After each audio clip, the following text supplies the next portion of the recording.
they have to live in the third millennium. There is a very, very small Christian minority, but there is a big history of Christianity. Istanbul, which was Constantinople, Eastern Poland, that was its name. That's where Istanbul came from in Greek. The Hagia Sophia. They have to realize that there are others who live in this world, and we should not exclude this other.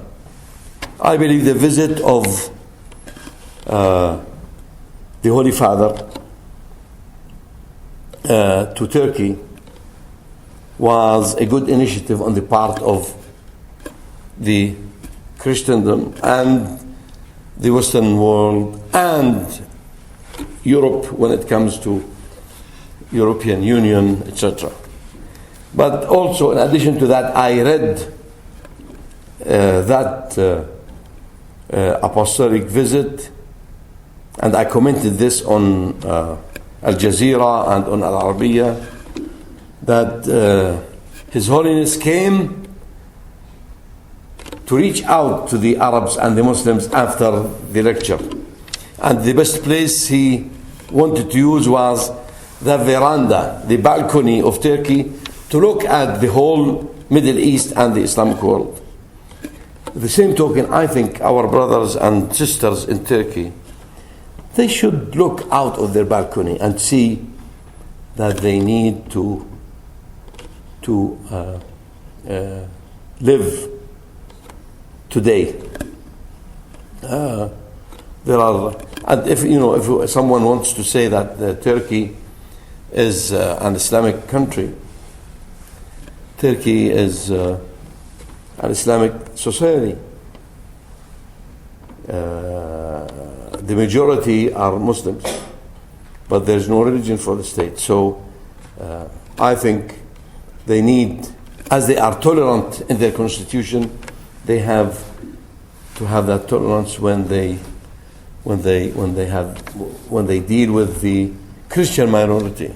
The ecumenical patriarch who sits in the see of Constantinople.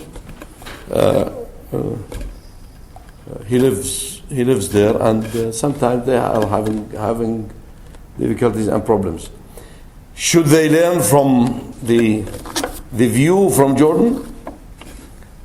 I think they can, and we are willing to do this. We are reaching out to individuals, organizations, and to governments, and we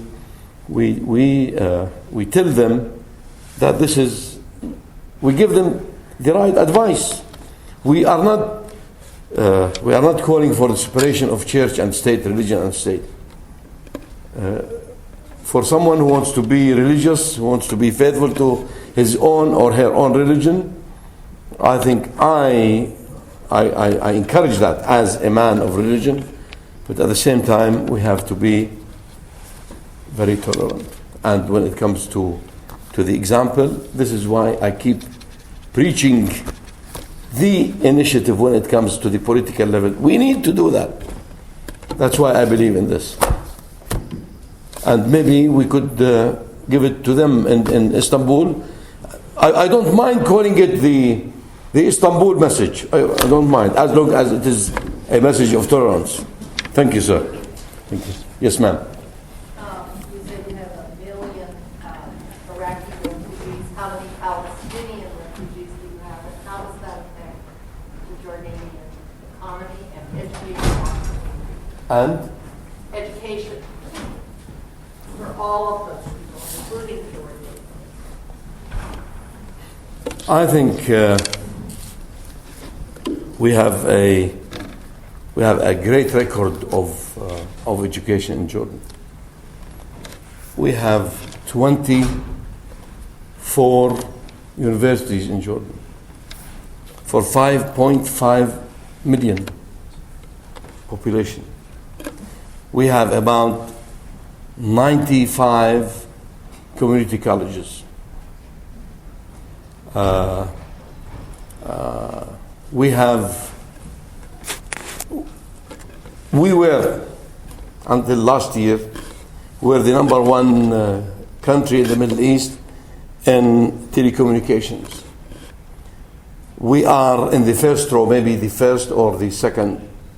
I think we are the first in the Middle East when it comes to information technology. That's about education. But the Iraqis now, we have in Jordan, they are about 1 million. The international organizations, they want to emphasize the fact that they are refugees. And in Jordan, we are considering them as guests, not refugees. And when you take this in the Arab mentality context, it means a lot. When you have a guest is should be respected. So this is what we have. I think the Iraqis now in Jordan form 15% of the population. And that's a big increase when we take Jordan's very limited resources, water, shortage, etc.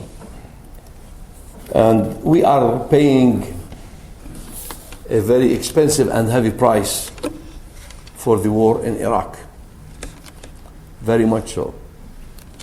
And I myself, I have started a program to educate Iraqi refugee children, because we have about 250,000 Iraqi children and students, boys and girls, who need to go to schools. We do not have the infrastructure for that. So I started a little initiative, just sometimes it's nice to light a candle. And thanks to the little brownies of Northampton in Massachusetts, who donated to that project. They donated from their cookie money $75. And with the $75, I started a project back in last year in August. And in March, I went to Northampton to thank the brownies for their generous. I did. And this, when we talk about Iraq, we hope and we pray, John, and sometimes we say the Mass for so many intentions, and this is one of the good intentions, to stop the war and maybe, the killing and the bloodshed. When it comes to the Palestinian refugees, they are not refugees now, man.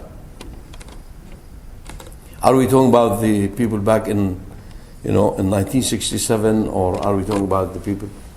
When we talk about the refugees in Jordan, we have from Palestinian origins about 40% of the population. But in some refugee camps, like the one in the 3-4 in the north, there are 2 around Amman, if you have ever been to Amman. You're welcome to come. Give me time. Yes. And yes, the Palestinian refugees in Jordan, they are a big burden on the economy. That's why we are working on promoting peace. I do it from a human and religious perspective. And I don't mind doing it for an economic perspective to get bread to the hungry. And but I believe that we need America and the Iowans to help us to solve that problem. And we know that Iowa will play a very important role in the presidential elections, hopefully. And we want to see the Iowans help the Middle East, because we want a U.S. foreign policy that really reflect and represent the real American values of peace and justice. With that, we hope we can solve the problem. Thank you. Thank you.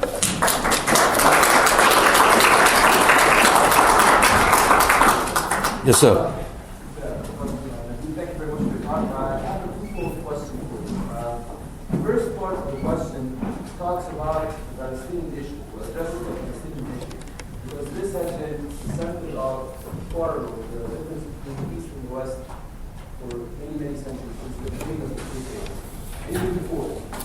So, without an amicable resolution for the Palestinian issue, do you think that any efforts for coexistence can succeed? That's one question. Second question goes on the first one, and it's, you talked about coexistence between Christians, Muslims, and Jews. But don't you think that there's a great injustice that happened, and that a lot of Palestinian Christians, and I emphasize Christians, have suffered when they were asked to leave their homelands and immigrate? The West has been more welcoming to them than Muslims, but in the end they were forced to immigrate. And we have great examples of advocates of the Palestinian cause who are Arab Christians, such as Edward Said. There are many other examples. But don't you think that there's a great injustice that has fallen upon Arab Christians as well as Muslims in Palestine? Is there a solution to that? Thank you. That's a good question. Thank you.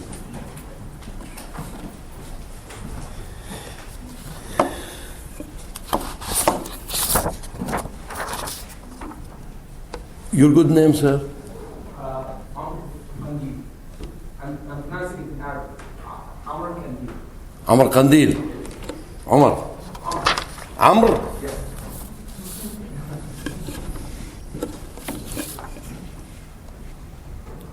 I came to talk about Catholic-Muslim relations. And I like the name Amr. Amr is the Muslim leader who occupied Egypt. And he was a very tolerant Muslim. Now, Amr, let me remind you that one of the biggest mistakes when we talk interfaith dialogue is we start thinking Muslims and Jews, Israeli Palestinian.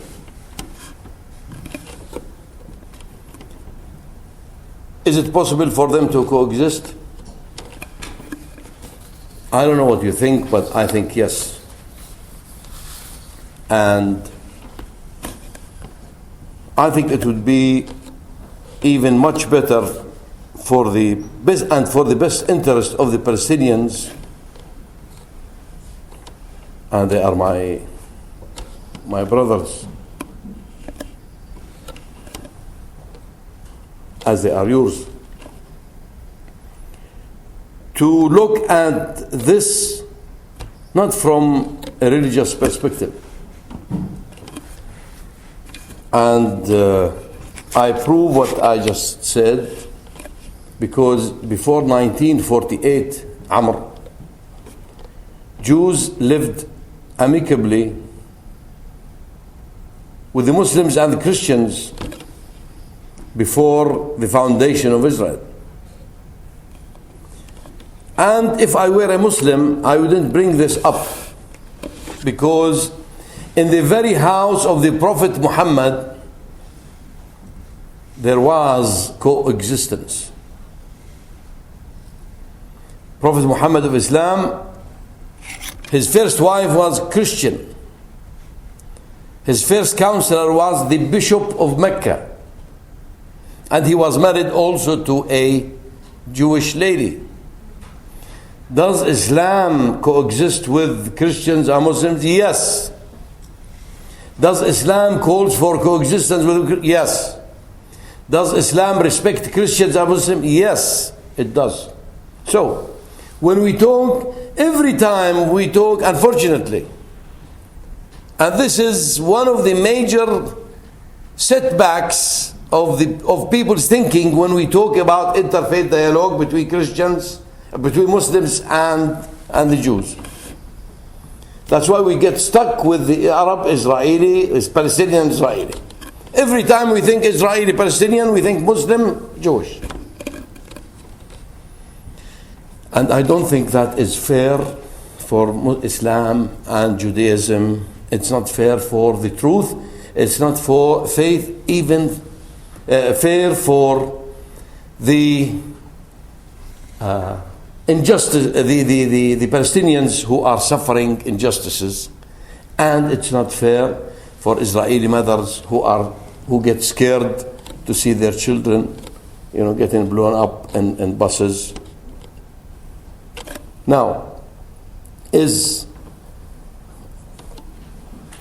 that's why I said in my speech that when I saw the Israeli Palestinians sign the Oslo Agreement, I knew it was going to fail because there was no religious endorsement.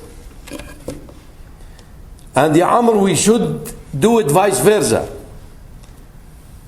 What you say, I agree with you, but I disagree with you on the approach and the perspective. I think we need to build understanding between Muslims, Jews and Christians. And then from that understanding we can solve the Israeli-Palestinian problem. I did not see a rabbi or an imam or a priest endorse the peace agreement. I talked about, I was asked about what I thought about the city of Jerusalem. And my colleague, the chief rabbi, he quoted verses from the Old Testament. And he talked about the holy city of Zion, of Jerusalem, or Shalim. And they asked me to comment. I said, I can't but agree completely with what my honorable colleague, the rabbi, just said. The Old Testament is mine too. But I look at the city of Jerusalem from a different perspective, from a different angle. I don't look at the city of Jerusalem as the problem.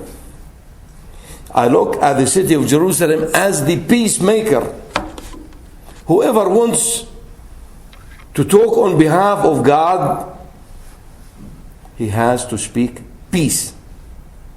And who wants to talk Jerusalem, the city of peace, he has to go there and worship God who wants us to work for peace.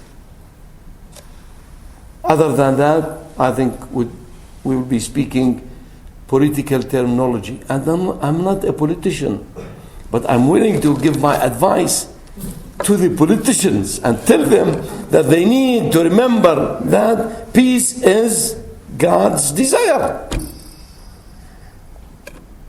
I think we can make religion the peacemaker. Now we are using it as a troublemaker. What do you think, Alan? Can I add just one comment? Yes, please. My definition of coexistence is that we have to be based on mutual respect of each other, of the other, of ourselves first and then of the other. Yeah. But what I'm sensing in modern world is that the dominance of power is forcing coexistence. The person who's more powerful is pushing everything down the throat of the person who's weak. And that's not the definition of coexistence, at least not my book, not in my religion, not in any other religion. I agree with you. I agree with you that coexistence should not be forced by dominant powers.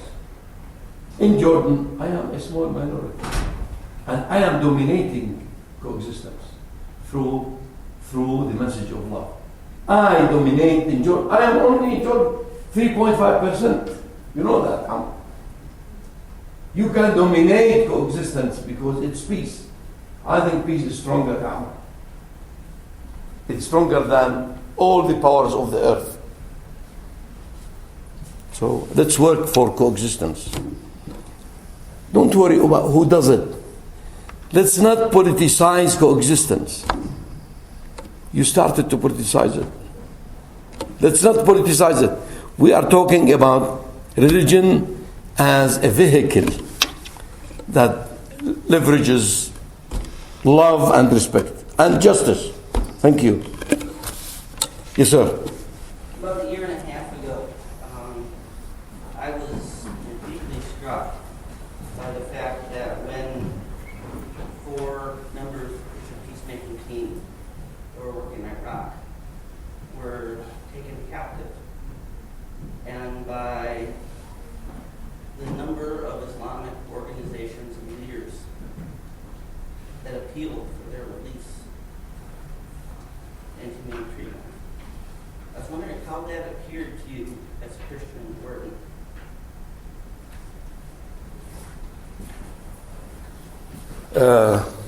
in Jordan.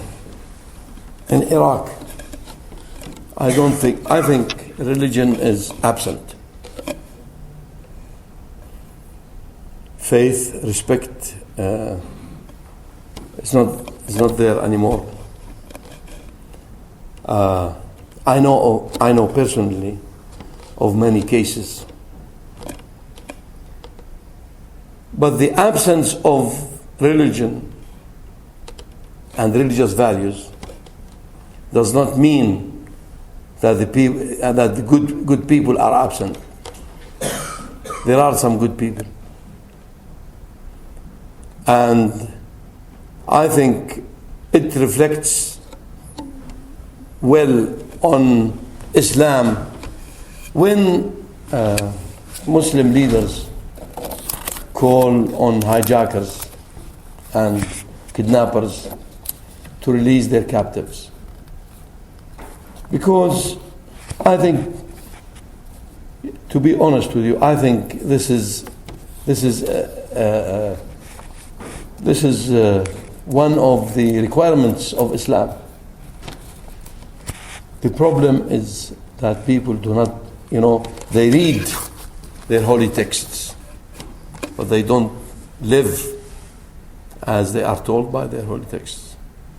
I was not surprised because I saw many other incidents and cases and instances where I saw Muslims and non-Muslim leaders, intervene, and their intervention was always respected.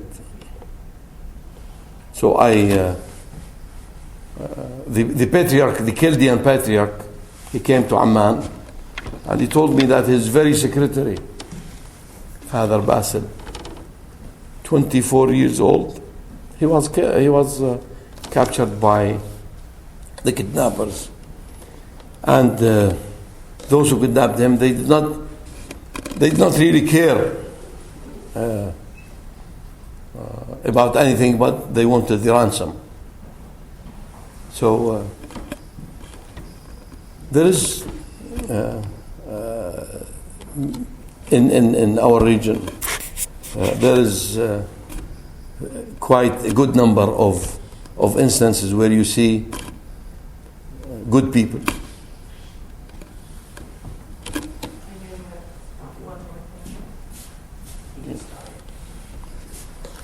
Thank you very much. If you have time to afterwards speak with. I'd just like to mention that there are 3 other events this weekend. Father Haddad is going to be speaking Saturday evening at 7 o'clock on Christian churches of the East, Eastern Christian churches.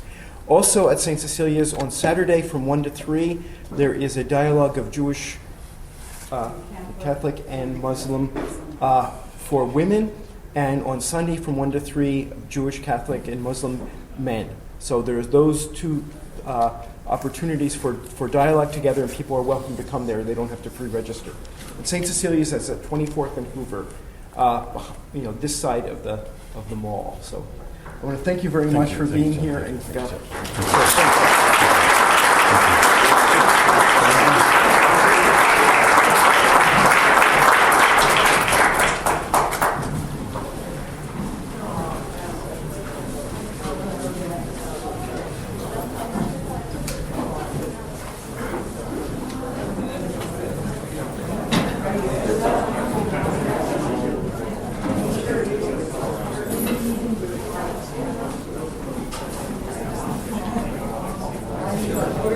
Congratulations, I'm